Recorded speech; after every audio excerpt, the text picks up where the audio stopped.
They caged humanity for 3,000 years to protect the galaxy, but isolation only made us stronger. Now the Empire faces the consequences of their greatest mistake. The Imperial survey vessel Harmonious Consensus had been charting the Outer Ring territories for 3 standard cycles when they detected it a G-type star system with a blue-green world, teeming with complex life, 3rd planet from its sun, unremarkable in every measurable way, except for one detail that made First Navigator Zealthur's sensory stalks curl with fascination. It was inhabited by a pre-contact species. Counselor Zealthur announced, his translation device rendering his clicks and whistles into standard galactic. "We've found another primitive world. Classification suggests they're still in their atomic age. Recommended action per Protocol 17. Establish quarantine beacon and mark for observation." Counselor Vexaroth, a being whose species had been part of the Galactic Empire for over 40,000 years, examined the data with the patient deliberation his kind was known for. His people, the Kethran, had overseen first contact protocols for millennia. They knew the dangers of uplifting species too quickly, of interfering with natural development. "Interesting," Vexaroth mused, his vocalization organ producing a melodic hum. "What do we know of their development trajectory?" The ship's xenobiologist, a crystalline entity named Chime of Bells, pulsed with amber light. "They call themselves humans." Counselor, carbon-based, bilateral symmetry, remarkably aggressive. For a species that has achieved preliminary space flight, they've already detonated atomic weapons on their own planet against themselves, no less. A ripple of shock passed through the bridge crew. Self-directed warfare using extinction-level weapons was almost unheard of among species that survived to the space age. "Most unusual," Vexaroth said slowly. "And they survived this. Their civilization didn't collapse." "Not only survived," Counselor Chime of Bells continued, her crystalline structure refracting data streams into visible light. "They appear to have emerged stronger. Within 70 years of first atomic detonation, they've established permanent orbital stations, sent exploratory missions to their planetary satellite, and are developing interplanetary capabilities." Vexaroth felt something he hadn't experienced in centuries. Genuine concern. "Recommended quarantine level, level 7, sir. Maximum isolation. These humans. There's something about their psychological profiles that concerns me. They have a concept they call spite. They will endure tremendous suffering simply to prove a point or prevent an enemy from succeeding. Their entire history is a litany of impossible victories achieved through sheer bloody-mindedness. Then we seal them in," Vexaroth decided. "Deploy the full quarantine array. 6 warning beacons in a perimeter pattern. Any ship that approaches gets a full cultural briefing. We'll review their status in, let's say 5,000 standard years. Perhaps by then they'll have matured past their violent phase." What Counselor Vexaroth didn't know, what none of them could have known, was that this decision, this act of mercy and caution, would be recorded in future histories as the Empire's single greatest tactical error. Because you can't cage a human and expect them not to rattle the bars. For 3,000 years, the Sol system remained in isolation. The warning beacons transmitted their message in every known lang. Huge, quarantine zone, species in developmental stage, interference prohibited by Imperial Decree 773A. Violation carries mandatory memory restructuring. No one violated the quarantine. The Empire had stood for 200,000 years. Its laws were absolute, but inside that invisible cage, humanity did what humanity does best. They adapted, they survived, and they thrived in ways the Empire had never anticipated. Dr. Sarah Chen stood before the United Earth Assembly, her hands trembling slightly as she held the data pad. Outside the assembly hall on Earth's moon, Luna Station 1 gleamed in the reflected light of humanity's cradle world. "Madam President, distinguished delegates," she began, her voice carrying across the chamber. "For 50 years, we've known we're not alone. The Kepler ray detected the energy signatures of the quarantine beacons in 2157. We've studied them, we've analyzed their transmission patterns, and we've come to one inescapable conclusion. Someone has put humanity in a cage." The murmur that ran through the assembly was one of barely contained anger. Humanity had reached its moon. sent probes to every planet in their system, established thriving colonies on Mars and the moons of Jupiter and Saturn. They'd even sent generation ships toward Alpha Centauri. And then they'd found the beacons. President Amara Okafor leaned forward. "Dr. Chen, you've been studying these beacons longer than anyone. Give us your assessment. Can we break through?" "That's the wrong question, Madam President," Chen replied, allowing herself a slight smile. "The question isn't can we break through, it's what do we do once we're out?" She pulled up a holographic display. "The beacons use an energy field that interferes with faster-than-light travel. Our analysis suggests it creates a bubble of normal spacetime that prevents FTL drives from engaging. But here's what's interesting, they're designed to keep ships out, not to keep us in. A determined species could potentially disrupt the field from inside." Admiral James Torres, the grizzled commander of the United Earth Fleet, spoke up. "We've been preparing for contact ever since we found those beacons. The fleet has 300 warships, all equipped with the latest fusion drives and kinetic weapons. But if there's an entire galactic civilization out there..." He trailed off meaningfully. "Then we're hopelessly outgunned," Chen finished. "Yes, which is why we don't fight. Not at first. We learn, we adapt, we prepare. And when the time is right, we show them what humans are really capable of." Over the next 2,000 years, humanity did exactly that. Cut off from the galaxy, they turned inward and outward simultaneously. They terraformed Mars and Venus. They built megastructures around gas giants to harvest helium-3. They sent colony ships to every marginally habitable world in their system and established mining operations in the Kuiper Belt and Oort Cloud. But more importantly, they prepared for the day the cage would open. It was a Rinthi merchant captain who first reported the anomaly. Captain Sith Kara had been running the same trade route for 20 years, and his ship's navigation system had the quarantine zone marked clearly on all charts. Stay away from Sol system. Everyone knew the rule, except today. The beacons were wrong control. "This is the merchant vessel Prophet's promise," Sith Kara transmitted to the nearest Imperial station.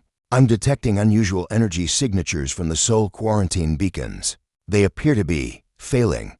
The response took several minutes. When it came, the station controller's voice carried a note of concern. "Confirmed, Prophet's promise. We're seeing the same readings. Multiple beacons reporting critical power failures. Dispatching a maintenance team now." What arrived at the Sol system's edge wasn't a maintenance team. It was an Imperial diplomatic cruiser, the Gentle Persuasion, commanded by Councillor Jevarik of the Kethrin, a direct descendant of Vexaroth himself. Jevarik studied the data with growing unease. The beacons hadn't failed naturally. They'd been systematically disabled from within the quarantine zone.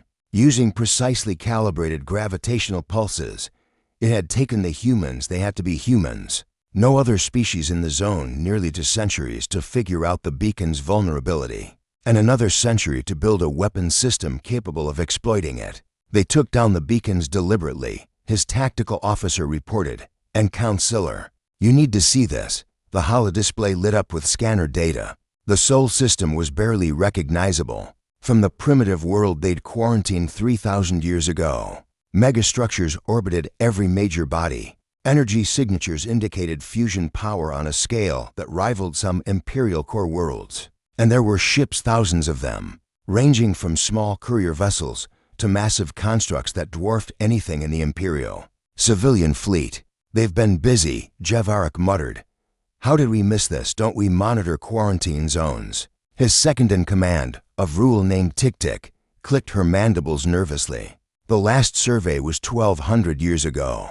Councillor, standard protocol for level 7 quarantines. No one expected this rate of development. Open a channel," Jevarik ordered. "All frequencies. Let's see if they'll talk before they start shooting." The response was almost immediate, and it came in perfect galactic standard, a language that humanity shouldn't have known existed. "Imperial vessel, this is Admiral Elena Vasquez of the United Terran Federation. We've been expecting you. Welcome to the Sol system. We should talk." The conference room aboard the Gentle Persuasion was designed to accommodate species of all types. Atmospheric controls could adjust temperature, pressure, and gas mixture for each section. Gravity could be modulated. It was the ultimate expression of imperial inclusivity and technological superiority. Admiral Elena. Vasquez looked entirely unimpressed as she walked in wearing a simple pressure suit with the helmet maglocked to her hip. "Counselor Jevarik," she said, extending her hand in the human gesture of greeting that she somehow knew he would understand. Through the translation matrix, "Thank you for accepting our invitation to talk face to face." Jevarik touched his sensory stalk to her palm, the Kethran equivalent. "Admiral, I confess, your civilization's development has caught the Empire somewhat off guard. 3,000 years is a remarkably short time to achieve what you've accomplished." Vasquez smiled, and Jevarik found himself unsettled by the expression. Humans showing their teeth, it was technically a sign of happiness, but his evolutionary hindbrain registered it as a predator's warning. "We had good motivation," she said, taking a seat. "You locked us in a cage. Humans don't respond well to cages. The quarantine was for your own protection," Jevarik said carefully. "And if I'm being honest, for the protection of the galaxy. Your species showed alarming tendencies towards self-destructive violence. We've seen worlds tear themselves apart with atomic fire. We were trying to prevent that. By trapping us," Vasquez's eyes hardened. "Counselor, let me tell you something about humans. We've had a saying for thousands of years. What doesn't kill you makes you stronger. You gave us a puzzle, those beacons. You gave us a challenge, figure out how to break free. You gave us 3,000 years and unlimited motivation. Did you really think we'd just sit here and stagnate?" Jevarik felt his sensory stalks curl inward, a sign of distress. "You've learned Galactic Standard. How? Your beacons broadcast in multiple languages, remember? Every language in the Empire. It took us about 400 years to decode them all. Create translation matrices and start learning. We've had linguists studying your languages for 2.5 millennia. We know your history, Counselor. We know your wars, all 3 of them into 100,000 years. Very impressive, very peaceful." She leaned forward. "We've had 3 major wars in the past 3,000 years alone. And you know what? We're still here, still growing, still pushing forward. That's not something to be proud of," Jevarik said softly. "The Empire achieved peace through understanding, through cooperation. The Empire achieved peace through stagnation," Vasquez countered. "Counselor, we've studied your technology through your beacon's emissions. Very sophisticated, very efficient, very unchanged. The designs are ancient. When was the last time you invented something new? When was the last time the Empire faced a real challenge?" Jevarik found he had no answer. Vasquez stood, walking to the viewport that showed the Sol system beyond. "You want to know why we disabled your beacons? It wasn't to invade. It wasn't to conquer. It was to say, we're ready, ready to join the galaxy, ready to contribute, ready to show you what 3,000 years of isolation and human stubbornness can achieve. And if the Empire refuses," Vasquez turned back, and again that unsettling smile, "then we'll find our own way into the galaxy. We have colony ships headed to 47 nearby systems right now. Into 100 years, there will be human worlds throughout this entire sector. You can work with us or you can try to stop us. But let me be very clear. Counselor, caging us was a mistake. Trying to cage us again would be a fatal one." The threat hung in the air. Jevarik recognized it for what it was, not bluster, but a simple statement of fact from a species that had spent 3 millennia preparing for this exact conversation. "I need to consult with the Imperial Council," he said finally. "This is well beyond my authority to decide." "Of course," Vasquez said graciously. "Take your time. We've waited 3,000 years. We can wait a little longer." The Grand Council, chamber of the Galactic Empire, was a marvel of engineering. A sphere to kilometers in diameter where representatives from 10,000 species could gather in person or via holographic projection. Today, it was filled to capacity for the first time in 6 centuries. The human question had the entire Empire's attention. Chancellor Murdoch, an ancient Kethran who had held his position for 9,000 years, called the session to order. His voice, carried by the translation matrix, resonated through the chamber. "Counselors, ambassadors, representatives of the Empire, we face an unprecedented situation. A quarantine species has broken containment, and is demanding admission to the galactic community. Counselor Jevarik has provided his report. The question before us is simple. Do we admit humanity, or do we enforce the quarantine by military means? Ambassador Krillnix of the Thurn, a warrior species that served as the Empire's military arm, rose first. His forearms gestured emphatically. The answer is obvious. They violated Imperial law. They disabled our beacons. They threaten expansion into protected territories. We deploy the fleet. We force them back behind a new quarantine line, and we ensure it can't be broken again. The Empire's authority must be maintained. A chorus of agreement rose from the more conservative factions. But then Ambassador Chilvar of the Civish stood, or rather, floated, as her gaseous species existed in containment fields. With respect to my colleague, he advocates for a war the Empire hasn't fought in 20,000 years, against a species we know almost nothing about. They've studied us for 3,000 years. We've studied them not at all. That seems unwise. Jevarik requested permission to speak.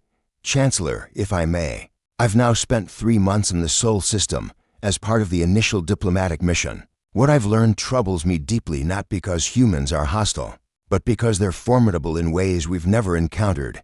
He activated a holographic display. This is Titan Station, orbiting Saturn's largest moon. It has a permanent population of 300 million. 300 million on a station they built themselves around a frozen rock. In the outer reaches of their system, they did this not because they needed to, but because they wanted to prove they could. Another image. This is the Terran Federal Fleet. 3,000 warships, each one built with doctrine and tactics refined through centuries of simulated combat. They've never fought an actual space war, so they fought 10,000 virtual ones. They've refined the art of warfare to a degree that would impress the Thurn. Krillnix's eyes narrowed. Simulations are not reality. No, Jevarik agreed. But these humans have something we've lost, the memory of real conflict. They know what it means to fight for survival. Every human child learns their history, the wars, the struggles, the near extinctions, the comebacks. They have a cultural concept called never give up. It's not just a phrase. It's their fundamental philosophy. He paused, letting that sink in. And here's what truly concerns me. I asked Admiral Vasquez what humanity would do if we declared war. She said, and I quote, "We'd lose, probably badly. You'd force us back behind a new quarantine line. Maybe even bomb our planets back to pre-industrial states. It would cost us billions of lives and centuries of progress." And then she smiled and said, "And then we'd do it all over again. We'd rebuild, we'd adapt, we'd learn, and in another 3,000 years, we'd be back, and we'd be stronger. That's what humans do." The chamber fell silent. She wasn't threatening. Jevarik continued. She was stating a fact. You cannot keep humanity down. You can only choose whether they rejoin the galaxy as friends or as something else entirely. Chancellor Murdoch studied the young counselor for a long moment. "You recommend admission?" "I recommend we face reality. Chancellor, humanity is coming into the galaxy whether we approve or not. They have the technology, the numbers, and the will. The only question is, do they come in as members of the Empire, bound by our laws and customs, or as an independent power that owes us nothing?" But memory of our rejection. 6 months of negotiation followed. The Empire wanted assurances. Humanity wanted freedom. Both sides discovered that compromise was harder than they'd anticipated, especially when one side had spent 3,000 years nursing a grudge about being caged.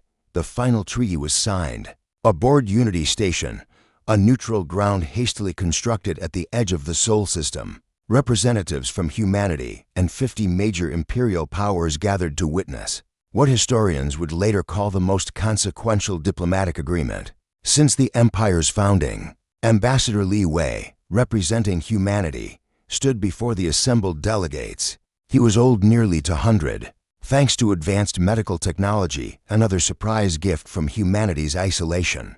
His voice was steady, but carried the weight of his species' collective experience. "Today, we join the Galactic Empire not as subjects, but as equal partners. The Treaty of Sol recognizes humanity's sovereignty over our home system and our colony worlds. We accept the Empire's laws regarding warfare, regarding the treatment of pre-contact species, regarding basic rights and dignity. In return, we bring our technology, our labor, our ideas, and our perspective to the galactic community." He paused, looking directly at Chancellor Murdoch. "But let this be understood. We do not forget the quarantine. For 3,000 years, you kept us isolated. For 3,000 years, we grew stronger in that isolation. Some of my colleagues wanted to hold a grudge. Some wanted reparations. I convinced them otherwise, not because the quarantine was just, but because looking backward serves no purpose." Li Wei smiled, and again that unsettling expression made several delegates uncomfortable. Humans prefer to look forward. And what we see in the Empire's future, well, let's just say we're going to make things interesting.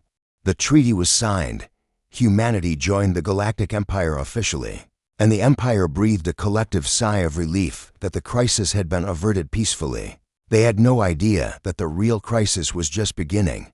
The first signs appeared within a decade. Humans spread through the Empire like wildfire, and everywhere they went, things changed. Captain Zolvar of the Civish had been running the same cargo route for 40 years. Luna station to Antares Prime, deliver industrial components, return with processed metals. It was predictable, profitable, and boring, exactly how Zolvar liked it.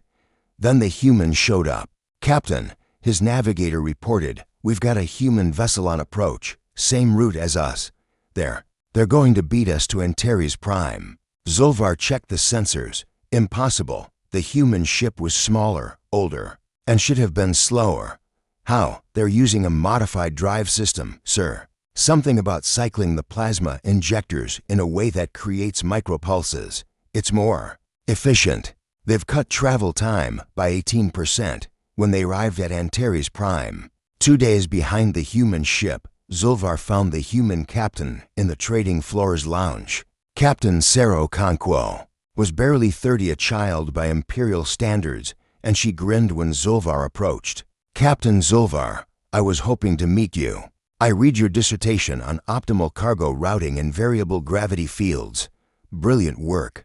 Zolvar's containment field flickered with surprise. "You read my dissertation? That was published 30 years ago. Yeah, and it's still the foundation for modern cargo logistics.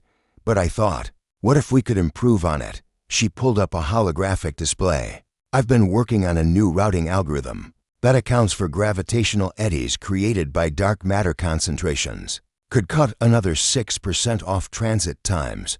Zolvar studied the mathematics. It was sound. More than sound, it was revolutionary. This would change everything. "I know." Okonkwo's enthusiasm was infectious.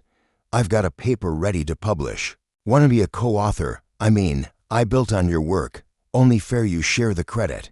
Within 5 years, the Okonkwo-Zolvar drive modifications were standard across the Empire. Transit times dropped. Trade increased. The economy boomed. And that was just the beginning. At the Imperial Science Academy on Veth Prime, a human graduate student named David Osei proposed a radical new approach to quantum field manipulation. The Academy's professors dismissed it as impossible. The mathematics didn't work with established theory. David proved them wrong by building a working prototype in his dorm room. At the Imperial Medical Center on Telos 3, Dr. Amina Patel introduced a revolutionary treatment for Vrul genetic degradation, a condition that had plagued that species for 10,000 years. She combined Vrul genetic therapy with human immunological techniques and created a cure in 18 months. The Vrul had been working on it for millennia. At the Imperial Fleet Academy, human tactical instructors introduced concepts like aggressive defense and strategic ambiguity that made the Thurn military commanders rethink warfare fundamentals. Commander James Wong's treatise on victory through adaptation became required reading. In the arts, human music with its complex emotional dynamics and aggressive rhythms sparked a renaissance. Human literature, focused on conflict and resolution, challenged Imperial writers to explore darker, more complex themes. Chancellor Murdoch watched these developments with growing unease. In his private chambers, he confided in Javarik, who had become his advisor on human affairs. "They're changing everything," Murdoch said. "Every sector they touch, they revolutionize. It's been only 20 years, and I barely recognize the Empire anymore. Is that a bad thing? Jevarik asked carefully. I don't know, the Chancellor admitted. The Empire has been stable for 200,000 years. Stability requires predictability. Humans are anything but predictable. Perhaps, Jevarik suggested. The Empire has been stable for so long because it stopped growing. The humans are making us grow again. Growth is uncomfortable. Murdok's sensory stalks curled thoughtfully. Or they're destabilizing everything we've built. Time will tell. The crisis came 50 years after humanity joined the Empire. And it came from an unexpected direction, the Krell Dominion. The Krell were one of the few powers that had refused to join the Galactic Empire. They controlled a sector of space on the Empire's rimward border and had maintained a cold, but peaceful relationship for 30,000 years. They kept to themselves. The Empire left them alone. Everyone was happy. Then the Krell detected human colony ships in what they considered their expansion territory. Ambassador Krell, the Krell's representative to the Empire, delivered an ultimatum to the Imperial Council: remove the human colonies from the disputed zones within 1 standard year, or we will remove them by force. Chancellor Murdok tried diplomacy. The Krell were unmoved. He offered compromises. They rejected them all. The situation deteriorated rapidly. Admiral Krillnix of the Thurn advocated for a military response. The Imperial fleet can deploy to the disputed zones and defend our colonies. The Krell will back down when they see our commitment. But the Imperial fleet hadn't fought a real war in 20,000 years. Their ships were designed for patrol and peacekeeping, not combat.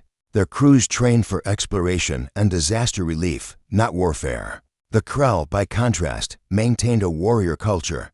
They never forgot the arts of war. The Empire faced its first serious external threat in millennia, and it was woefully unprepared. That's when Admiral Elena Vasquez, now 70 years old and commander of the Terran Defense Fleet, requested an emergency session with the Chancellor. Let us handle it, she said bluntly. Murdok's sensory stalks recoiled. You want humanity to fight the Empire's war. I want humanity to prevent a war. Vasquez corrected. Chancellor, the Empire is the most advanced civilization in the known galaxy. Your technology, your science, your culture all magnificent. But you've forgotten how to fight. We haven't. You've never fought a space war. Krillnix objected. You've only simulated. We've fought 10,000 simulated wars, Vasquez interrupted. Against every possible enemy, in every possible situation. We've refined tactics that your people haven't thought about in 20 millennia. We know how to fight, because we never let ourselves forget. Murdok studied her. And if we agree, what do you want in return? Vasquez smiled. To prove that you made the right choice in letting us join the Empire. To prove that humanity was worth the risk. And to show the Krell why they really don't want to start a war with us. The Chancellor made his decision. The Terran Defense Fleet will deploy to the disputed zones. You have full discretionary authority, but Admiral, no unnecessary casualties. This is a deterrent mission, not a punitive one. Understood, Chancellor. The Terran Defense Fleet arrived in the disputed Talos sector 3 weeks later. 2,500 warships, arranged in a formation that made Krell military analysts scramble to understand the tactical doctrine. Admiral Vasquez broadcast on all channels. This is Admiral Elena Vasquez of the Terran Defense Fleet, acting under Imperial authority. The colonies in this sector are under the protection of the Galactic Empire.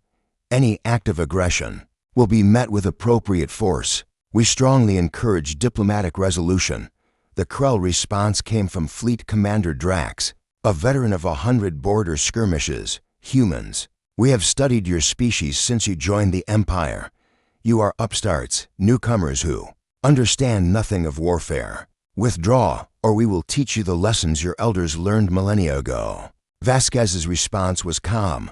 Commander Drax, I'm going to make you an offer. Send one ship, your best, your fastest, your most advanced, into the neutral zone. We'll send one of ours. A training exercise. Winner gets bragging rights. No one gets hurt. What do you say? The Krell commander considered this a show of force without actual violence. It was acceptable. Agreed. 1 hour. The Krell sent their newest destroyer, the endless victory. It was a masterwork of Krell engineering bristling with weapons, protected by energy shields. Crewed by their finest warriors, humanity sent the TFS Murphy's Law, a corvette one-third the size. What happened next was analyzed in military academies for the next 1,000 years. The Murphy's Law didn't charge in. It didn't fire a warning shot. Instead, it accelerated to maximum velocity and then went completely silent, all systems powered down, except minimal life support and maneuvering thrusters. To the Krell sensors, the human ship had simply disappeared. The endless victory circled the neutral zone, sensors at maximum, weapons primed. Where was the human ship? Then the Murphy's Law reappeared directly behind the Krell destroyer, so close that their hulls nearly touched. The human ship powered up, locked weapons, and transmitted a single message: bang, you're dead.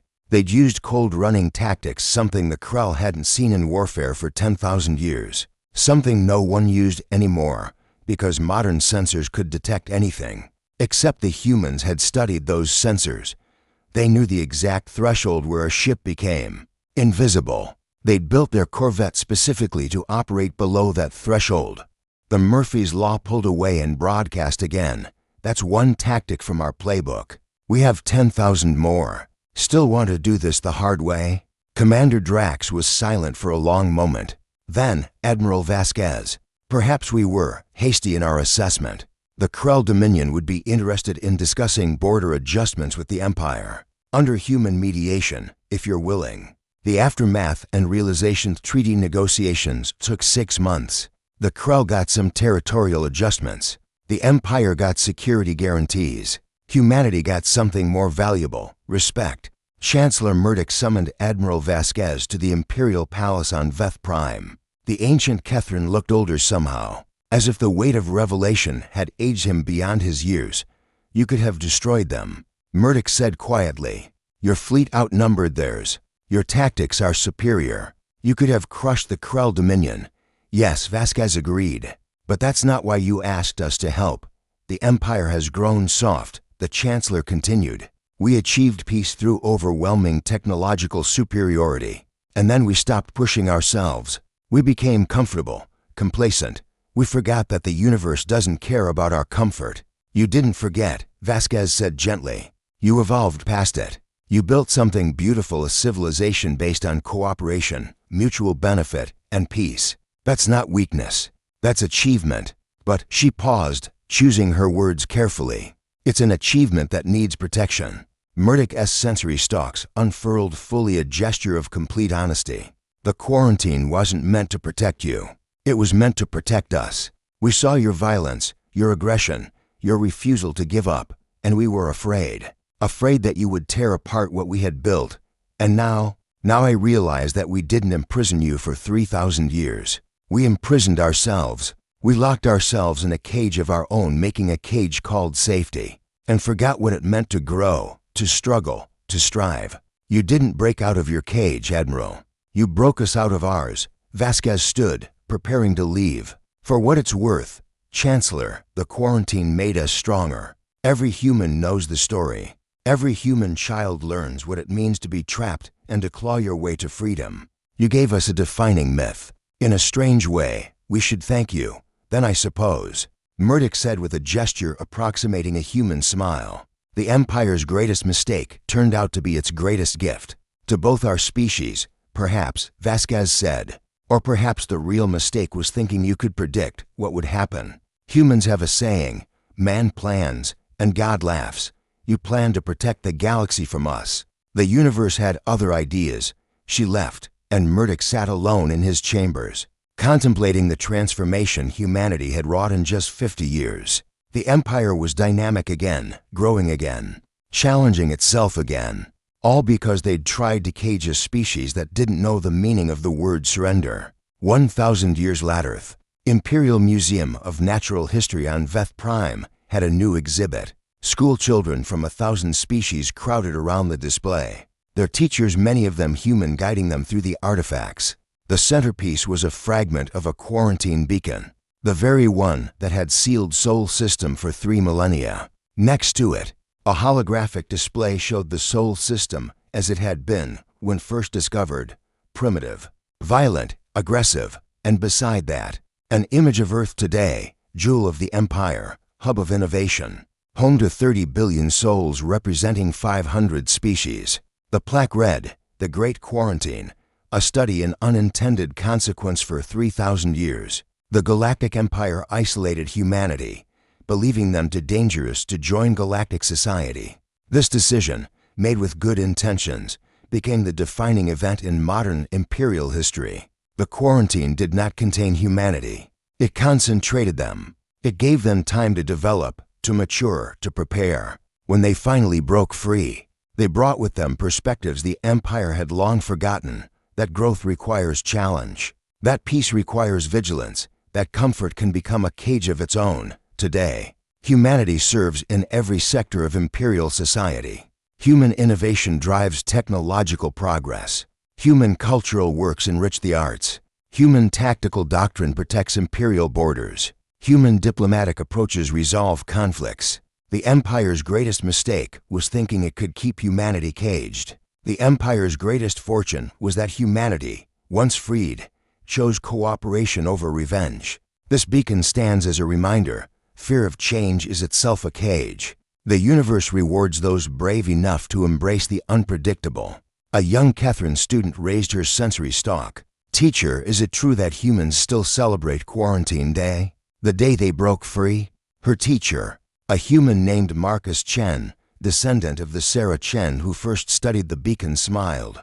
We do, not as a day of anger or resentment, but as a reminder that every barrier can be overcome, that isolation can become strength, and that the cage that holds you back is usually the one you build yourself. And did the Empire really make a mistake? The student asked. Marcus looked at the beacon fragment, then at the diverse crowd of students around him. Catherine, Vrul, Sivish, Thurn, and yes, humans. All learning together, growing together. That depends, he said, on how you define mistake. The Empire tried to protect the galaxy from humanity's violence. Instead, they gave humanity time to channel that violence into determination, that aggression into ambition, that stubbornness into resilience. They meant to contain a threat. They created a partner. He gestured to the museum around them, to the thriving civilization beyond. So was it a mistake? Asked the Krell, who now trade peacefully with the Empire because they learned we're better allies than enemies. Asked the Vrul, whose genetic plague was cured by human medicine. Ask the thousands of species whose lives are better because humans brought back something the Empire had forgotten, the hunger to improve, to grow, to reach for more. An elderly Thurn in the group, a veteran of the Imperial fleet, spoke up. I fought in the border wars, young ones. Before humans joined the fleet, we were paper tigers, impressive but untested. The humans taught us to be warriors again, not because they loved war, but because they understood that peace is something you must be strong enough to defend. Marcus nodded his thanks to the veteran. The Empire's mistake wasn't quarantining us. It was assuming that isolation would make us weaker, when it actually made us stronger. It was assuming that 3,000 years would be enough time for us to forget our nature, when instead we refined it. It was assuming that humanity, given a cage and unlimited time, would simply accept our imprisonment. The Catherine student's sensory stalks curled in thought. So what should they have done instead? Exactly what they eventually did, Marcus replied. They should have talked to us, learned from us, worked with us, but they were afraid. And fear makes us all make mistakes. The beautiful thing is that the Empire learned from that mistake. They learned that diversity, real diversity, including the uncomfortable and unpredictable, makes a civilization stronger, not weaker. 500 light-years from Earth, at the edge of imperial space, Captain Zero Conquo, great-great-granddaughter of that pioneering cargo captain, stood on the bridge of the exploration vessel Indomitable Spirit. Her crew was a mix of 30 species. But the ship's design bore the unmistakable mark of human engineering, efficient, adaptable, and built to keep going no matter what the universe threw at it. Captain, her Vrul navigator announced, we've detected the anomaly. It's definitely artificial. The energy signature doesn't match any known civilization. Could be a new species, suggested her Thurn tactical officer, his forearms already moving across weapons system checks. If they're hostile, then we'll deal with it, Zara interrupted. But let's try talking first. We're explorers, not conquerors. Hail them on all frequencies. The response came in a language the translation matrix couldn't immediately decipher. But the tone was clear, aggressive, demanding, territorial. They're powering weapons, the tactical officer reported. Captain, recommend we fall back and call for support. Zara studied the tactical display. The unknown vessel was larger, better armed, and clearly ready for a fight. Standard Imperial protocol was to withdraw and report. But Zara was human, and humans had learned something during their 3,000 years of isolation. Sometimes you had to stand your ground. Negative, she said calmly. Begin evasive pattern Delta 7. Helm, put us on their port side vector, make them work for a weapons lock. Comms, keep transmitting our peaceful intentions. But make sure they can see our shields are up and weapons are armed. We're not prey. Her civish first officer pulsed with concern. Captain, this is extremely aggressive for a first contact situation. No, Zara corrected. This is exactly aggressive enough. We're showing them we're not weak, but we're not attacking. We're giving them a choice, talk or fight. But we're making it clear that fighting us won't be easy. The standoff lasted 17 minutes. The unknown vessel circled, probed, tested. The indomitable spirit dodged, maneuvered, and made it clear that landing a hit would be difficult. Finally, the weapons powered down. A new transmission came through, and this time the translation matrix caught enough to understand. You, worthy. Speak. Zara allowed herself a slight smile. Open a channel.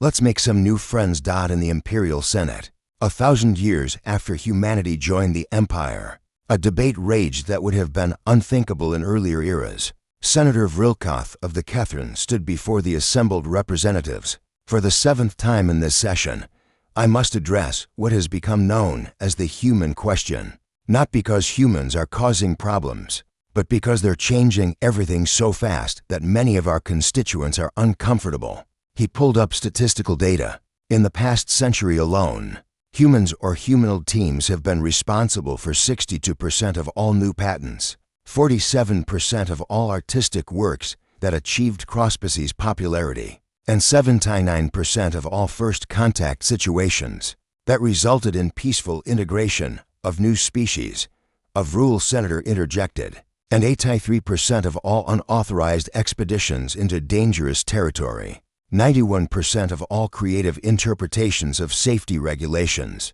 and a 0% rate of fatalities from those expeditions. Vrilkoth countered, because humans are extremely good at keeping themselves and others alive in dangerous situations. Yes, they push boundaries. Yes, they take risks, but they do so competently. Senator Carr of the Thurn rose, her forearms spread in a gesture of emphasis. The question before us is not whether humans are valuable members of the Empire. That debate ended centuries ago. The question is, have humans changed the Empire, or has the Empire changed humans? The chamber fell silent. It was the question everyone had been dancing around. I submit, Tkar continued, that the answer is both. Humans brought us innovation, dynamism, and the courage to grow. We gave them perspective, wisdom, and a framework for channeling their energies constructively. The Empire today is not what it was 1,000 years ago. It's better, more vibrant, more adaptable, more alive. A human senator, Jamal Nkrumah, rose to speak. With respect to my colleagues, I think you're all overthinking this. Humans didn't change the Empire. We reminded the Empire of what it used to be: explorers, inventors, dreamers who weren't content with good enough. You had all those qualities once. You just forgot them in the comfort of stability. He looked around the chamber at the 1,000 species represented there. Every species here has a story of struggle, of overcoming impossible odds to reach the stars. You all had that fire once. We just helped you remember it. And yes, maybe we're particularly stubborn about it. Maybe we take no as a challenge rather than an answer. Maybe we see a locked door and immediately start picking the lock. He smiled. And after 1,000 years of humanity in the Empire, that predatory expression had lost some of its unsettling quality. Now it just looked determined.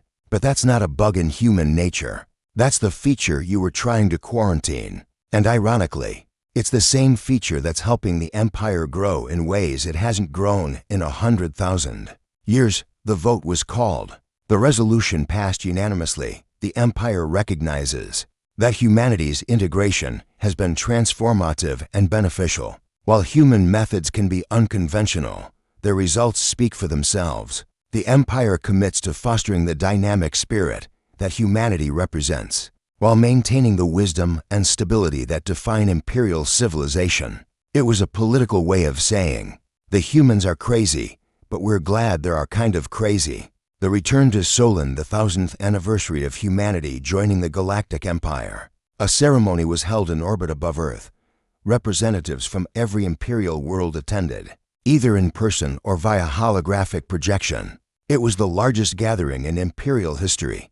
Chancellor Telmuk, the current head of the empire, stood before the assembled masses. She was Catherine, like many of her predecessors, but her sensory stalks bore decorative human-style ribbons, a small gesture that symbolized how much the two cultures had intertwined. 1,000 years ago, she began. My predecessor made a decision that changed the course of imperial history. He chose to welcome humanity into the empire rather than oppose them. Today, we honor not just that decision, but the species that made it necessary. The holographic display behind her showed the Sol system, as it had been 3,000 years ago, primitive, isolated, caged. Then it shifted to show Sol today, a thriving hub of civilization, the most diverse system in the empire, home to over 500 billion souls, humans. Telmuk continued. You asked us why we quarantined you. The answer was simple. We were afraid. Afraid of your violence, your unpredictability, your refusal to accept limitations. We thought we were protecting the galaxy from you. She paused, her sensory stalks curling in the Catherine expression of ironic amusement. Instead, we were protecting you from the galaxy, giving you time to grow strong enough that when you finally broke free, you couldn't be stopped. And more importantly, giving you time to grow wise enough that when you broke free, you chose partnership over conquest. The human prime minister, Amara Chen, a descendant of that first Dr. Chen who had studied the beacons, stepped forward. Chancellor, on behalf of humanity, I want to say something that might surprise you. Thank you. A murmur ran through the crowd. Thank you. For the quarantine? For 3,000 years of forced isolation? Thank you, Amara continued, for giving us those 3,000 years. Yes, you meant it as a cage, but we used it as a forge. You gave us time to unite as a species, to overcome our internal divisions, to focus our energies on growth instead of self-destructs. Without the quarantine, we might have destroyed ourselves in nuclear fire. Instead, we had a common goal: break free. She gestured to the beacon fragment that had been brought up from the museum for the ceremony. This beacon represented everything we couldn't have: the stars, other species, a place in the greater universe. It gave us something to strive for. And when we finally broke through, we were ready to contribute, ready to cooperate, ready to be the species the Empire needed, even if you didn't know you needed us. She turned to face the assembled representatives. The quarantine wasn't the Empire's greatest mistake. It was the Empire's greatest gift to both our peoples. You gave us purpose. We gave you back your own forgotten drive to excel. That's not a mistake. That's serendipity. The legacy. In a quiet moment after the ceremony, Chancellor Telmuk and Prime Minister Chen stood together on the observation deck of Unity Station, looking down at Earth's blue-green surface. Do you really believe that? Telmuk asked. That the quarantine was a gift. Amara was quiet for a moment. My great-great-great-grandmother lived through the discovery of the beacons. The anger, the frustration, the humiliation of knowing we were caged. It nearly tore humanity apart.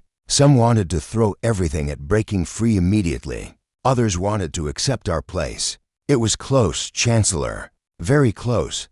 But you survived. We survived, Amara agreed. Because we channeled that anger into purpose. Every human knew the story. Every child grew up learning about the day we'd break free. It unified us in a way nothing else could have. So yes, I believe it was a gift, even if you didn't mean it that way.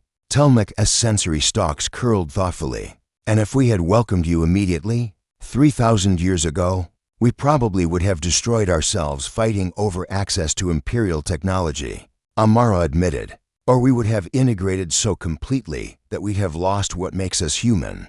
That stubborn refusal to accept limitations. The isolation preserved us even as it refined us.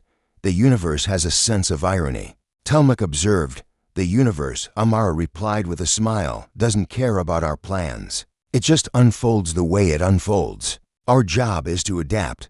They stood in companionable silence for a while, watching as ships from 1,000 worlds came and went from Earth's orbit, cargo haulers, passenger liners, exploration vessels, all working together in the great dance of imperial civilization. Finally, Telmac spoke again. "What do you think humanity's legacy will be? 1,000 years from now, 10,000. What will they say about your species?" Amara considered the question carefully. "I think they'll say we were the species that reminded the Empire how to dream. Not because we were better or smarter or more capable, but because we came from outside your comfortable consensus. We had the perspective of the caged looking at the free, and we never forgot what it felt like to want something we couldn't have." She turned to face the Chancellor. "Every species that joins the Empire from now on will have humanity's example. They'll know that the Empire doesn't crush differences, it celebrates them. They'll know that unconventional thinking isn't just tolerated but valued. They'll know that the impossible is just the difficult that hasn't been solved yet. That's quite a legacy. It's the only one worth leaving," Amara said. "The quarantine taught us that. You meant to contain us, to limit our impact on the galaxy. Instead, you gave us 3,000 years to figure out exactly what impact we wanted to have. And then you let us have it." She smiled again, that distinctly human expression that had become familiar across the Empire. "So thank you, Chancellor. Thank you for the cage. Thank you for the challenge. Thank you for the gift of adversity that made us strong enough to be worthy partners." Telmac returned the gesture as best her anatomy allowed. "Thank you for proving that our fear was misplaced. Not because you weren't dangerous, you absolutely were, but because you chose to be dangerous on behalf of the Empire, not against it. That choice made all the difference." The beacon whirled 3,000 light-years from Earth. On the edge of the Great Spiral Arm, a new species detected strange energy signatures in their outer system. They were called the Jinn, and they had just achieved fusion power. They were aggressive, territorial, and showed concerning signs of self-destructive behavior. The Imperial survey vessel Eternal Dawn arrived to assess them. Its captain was human. They usually were on first contact missions now. Humans had a knack for judging which species needed guidance and which needed space. Captain Marcus Okonkwo studied the Jinn carefully. He saw in them echoes of ancient humanity, the violence, the stubborn pride, the refusal to back down even when backing down made sense. "Recommended action," his Kethran first officer asked. Marcus was quiet for a long time. Finally, he said, "Deploy the quarantine beacons. Full isolation. Level 7 protocols." The bridge crew stirred in surprise. Marcus smiled slightly. "I know what you're thinking, but sometimes a species needs time in isolation. Time to mature, to unify, to learn who they are without outside interference. The Jinn aren't ready for the Empire yet, and when they break out," the first officer asked, "when they disable our beacons and demand to join the galaxy, then we'll welcome them," Marcus said simply. "Just like the Empire eventually welcomed us. We'll remember that the cage isn't meant to be permanent, it's meant to be a challenge. And if they're like us, if they have that same stubborn refusal to accept limitations," he looked at the primitive world on the display, seeing in it echoes of Earth 3,000 years ago, "then they'll make the Empire better, just like we did. The quarantine isn't a punishment or a prison, it's a forge. And the Empire is always looking for new species that have been tempered in that forge." The beacons were deployed, the Jinn were isolated, and somewhere on that distant world, someone looked up at the stars and wondered why they couldn't reach them yet. In time, they would find out. In time, they would break free. In time, they would make the same choice humanity had made, to join rather than conquer, to contribute rather than dominate, and the Empire would be ready to welcome them, having learned from its greatest mistake, the one that taught them that sometimes the best way to help a species grow is to give them something to overcome. The beacons continued their silent vigil, broadcasting their warning and their invitation. "You are not ready, but you will be, and when you are, we'll be waiting." It was a message of patience, of wisdom, and of hope. And it was humanity's gift to the galaxy, the understanding that isolation isn't abandonment, that challenges aren't cruelty, and that the strongest partnerships are forged between those who chose to overcome their cages, rather than accepting them. The Empire's greatest mistake had become its greatest strength, and the cycle continued, as new species looked at their own barriers and began the long, difficult work of breaking through. Because that's what intelligent species do. They overcome. They adapt. They refuse to accept that impossible means anything other than difficult. And somewhere, on 1,000 worlds throughout the Empire, humans smiled at the irony of it all. They'd been caged for 3,000 years as punishment for being dangerous. Now they were deploying cages for other species, not as punishment, but as opportunity. The universe, it seemed, had a sense of humor after all.